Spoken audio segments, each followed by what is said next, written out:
you at Little House on Metairie. Welcome to my home. If you are new here, I just wanted to welcome you, and if you are visiting my channel again, thank you so much for coming back. I appreciate you. Today I'm in my kitchen and I am ready to do some DIYs and some makeovers. Recently went fall thrift shopping. I had so much fun taking you guys along with me. Bought some things that I will be using in my upcoming fall decorate series. A few of those things were purchased with remakes in my mind. So that's what we're going to do today. So let's get started. So I went to Mardel's. I was specifically looking for some school books for this year, and they had a clearance section. So I found this for $5.25, and I also spotted the perfect napkins that I'm going to decoupage onto the leaves that I had picked up for my thrift haul. So I'll show you that later, but the first thing we're going to do is take these napkins. I thought that the colors would work really well with my decorating that I want to do in my kitchen. If you've never done this really easy and inexpensive technique, it is so fun to do, and it will give you so many ideas and inspirations for many projects. So all you have to do is peel away any layers that is on the tissue, and you just want to expose the very front, the one that has the print on it. Sometimes it has several layers. This one, I'm realizing, only has one. So you just remove that and you're going to expose just the printed napkin part. So the first thing you're going to want to do is just prep the surface that you're going to be putting the Mod Podge onto. Just make sure if you need to sand anything down or wipe things down to do that first. Here it's already smooth and clean, so I'm just adding a generous amount of Mod Podge all over before laying down the napkin. Just remember that the napkin is thin, so any color that you're placing it down on will come through. So I'm placing it on natural wood, and I'm okay with that coming through because it's just going to age and antique the look, which is what I'm going for. So if you want like a white background or a color to not be showing through, definitely paint and prep your surface first with whatever color you would like to come through the napkin. Because the wood is porous, it's hard to smooth it down. So a little trick is I'll get some saran wrap and just kind of wrap it around my fingers, and it'll kind of help adhere the napkin to your surface. So just a trick that will help smooth out any wrinkles or bubbles that you may have. Next, you could either cut this part off, or I'm just going to overlay it towards the back because that's not really going to show. So just add a lot of Mod Podge to make sure it sticks and that you're able to smooth it down as best as you can to make sure that there's no bubbles or wrinkles.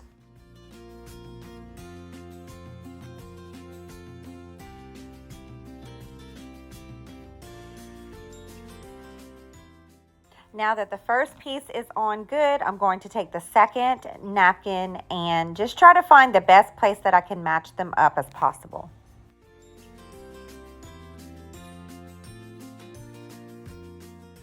So it could be the Mod Podge glue on my hands, but I'm having trouble removing the tissue, so I'm going to show you a little trick.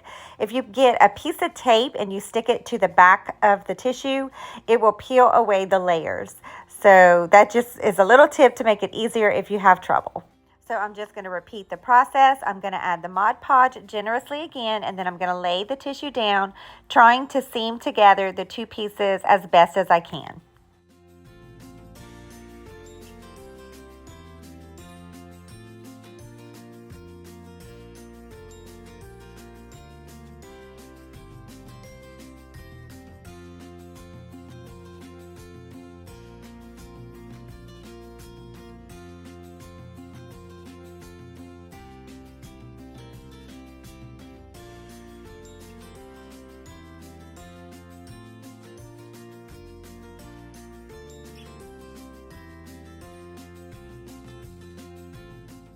So now that I have it completely covered, I'm going to set it aside. Although I'm loving how it's turning out, I want to age it a little bit more with some antiquing wax, but first it needs to dry.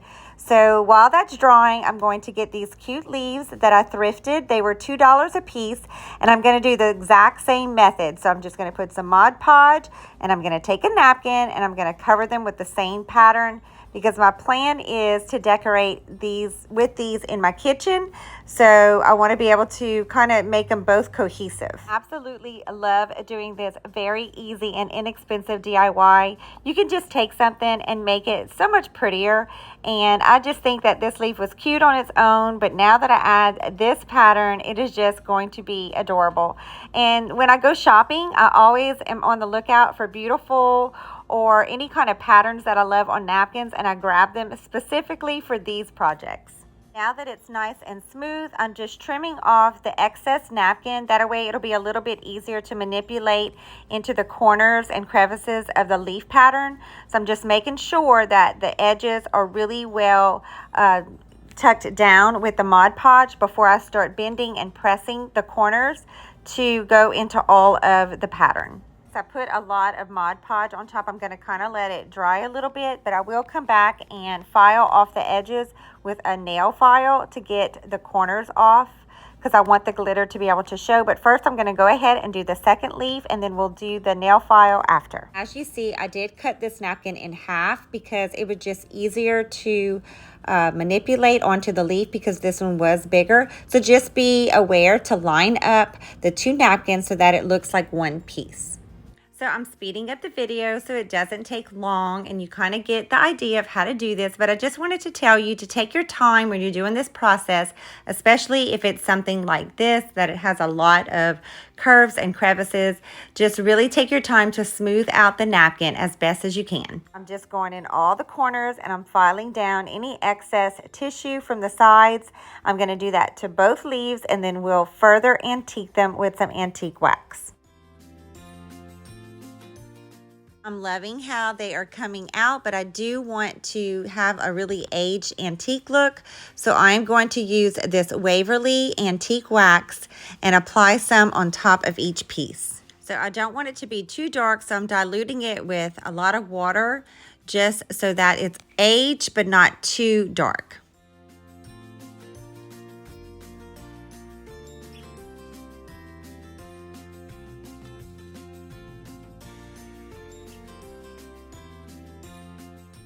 To do the same thing, I'm just going to use a little bit of antique wax, very watered down, and lightly brush it onto both leaves.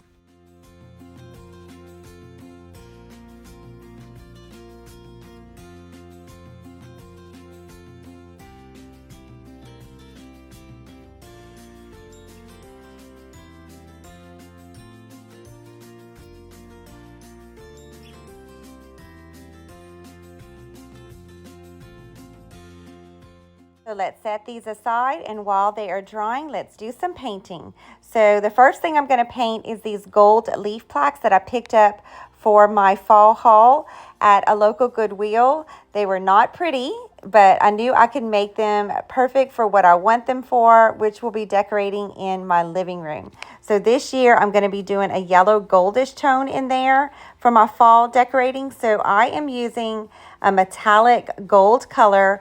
It reminds me like of a gold leaf method. So it's super easy. I'm just going to take the paint and lightly brush it on the whole plaque.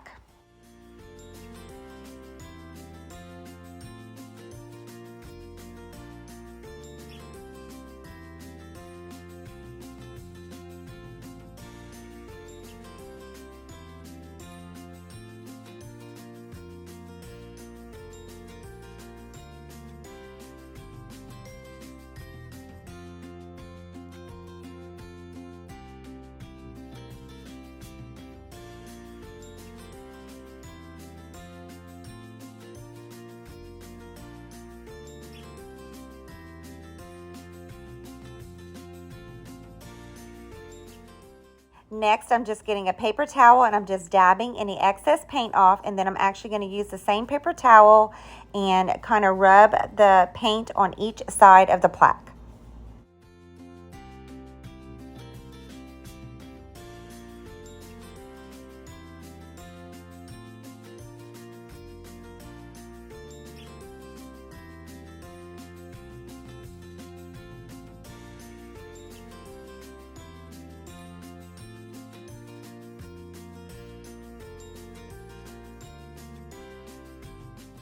So I actually have 2 of these plaques, so I'm going to stop filming. I'm just going to paint it the exact same way I did the first one, and then we'll come back and do a candle holder that I bought at a Goodwill as well.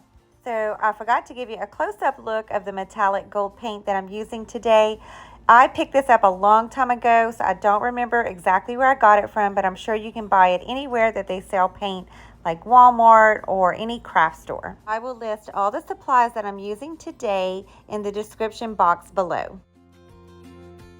Turn it around so that way you can get a closer look and see exactly what I'm doing. I'm just doing the same method that I did on the other one. I'm lightly painting each area. I'm not covering the whole thing. I could have spray painted this and it would have taken no time to do that and been a lot easier. But I don't want it to just be coated with paint. I do want it to look aged and antique. That's the look I'm going for. So I'm just taking the gold and I'm covering most of it, but not all of it, letting some of the brown expose through. There's also like a little bit of green tones in this as well. So I'm just, like I said, just lightly going around and covering as much as I can with paint without covering the whole thing.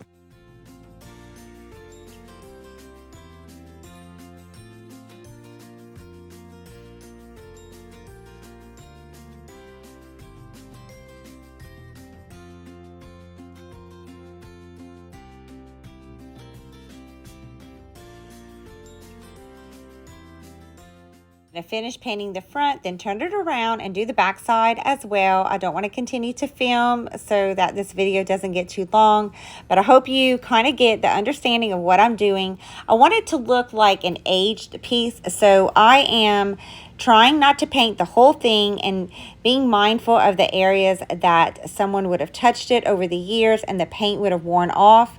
So that's why I'm leaving some of the brown exposed. Next, let's paint this cute thrifted pumpkin with the exact same paint, doing the exact same method, not completely covering it, letting a lot of the brown show through.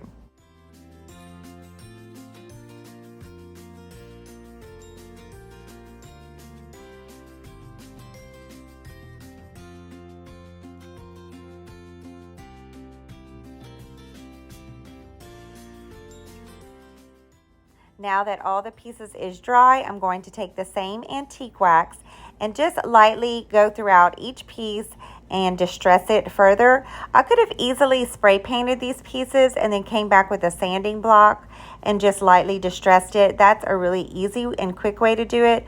But I loved this color, and I just find if you hand paint it and then come back and use the antique wax, it looks very aged. So that's the method I went for today, but like I said, you could do it either way and it would still look pretty. Next, it's time to do the leaf plaques. I'm going to do the same thing using the antique wax, and mainly I'm just going to brush a little bit of the wax inside the veins of the leaves.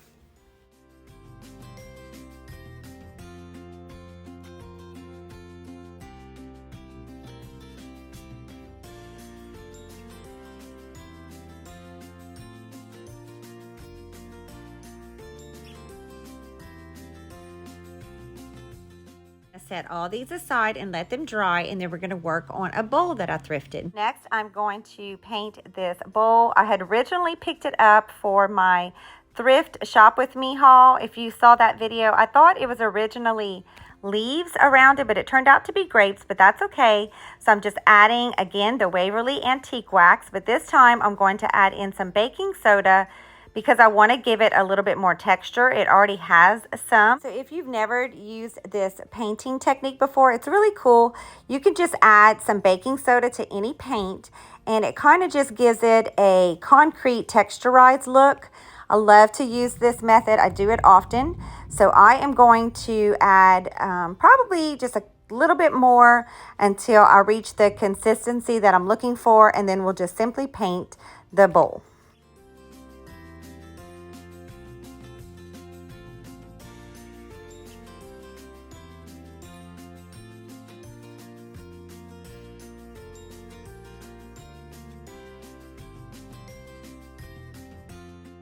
It's not quite as thick as I was wanting it, so I'm just going to add a little bit more baking soda. So I don't really specifically follow a recipe. I just keep adding until I'm happy with the consistency.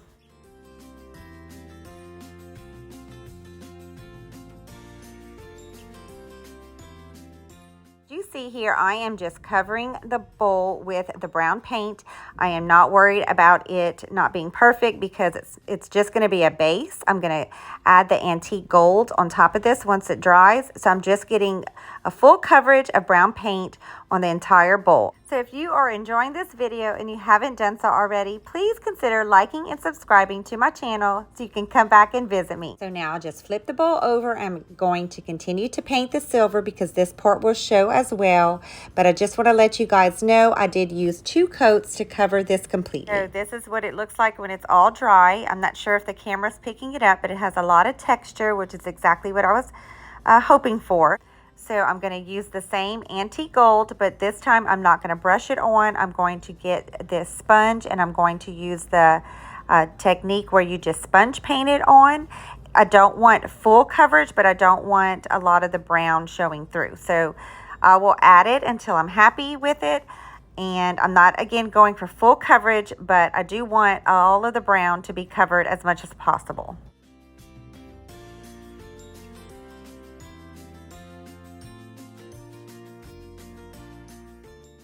Now I'm just going to do the other side of the bowl and then I'm going to let it dry and then I'll come back and do one more coat if needed. So I'm loving how it's turning out. I am putting a second coat. I don't want to cover the brown completely, but I want most of the gold to show and just a little bit of the brown. So I'm going to finish this up and then I'll show you how it all turned out. The camera is picking up how beautiful this piece turned out. I am very pleased with the look of it, even though I thought it was leaves and it was grapes. It'll still be beautiful to decorate with this fall. And I love these repurposed items. It was exactly what I was hoping when I thrifted them to decorate for the upcoming fall season. As you see, there is a couple of wrinkles here and there, but I'm okay with that. I was not going for perfection. You can certainly take your time and smooth it out better, but I wanted it to look very aged and antique, and I think that's exactly what I got today. And if you are loving this, please don't forget to like and subscribe. I will have a part 2 to this video. As you see, I have some Dollar Tree goodies back here that are also repurposed, but this video got too long, so I will have to put that in part 2. So come back and visit me, friends, again. Until next time, bye for now.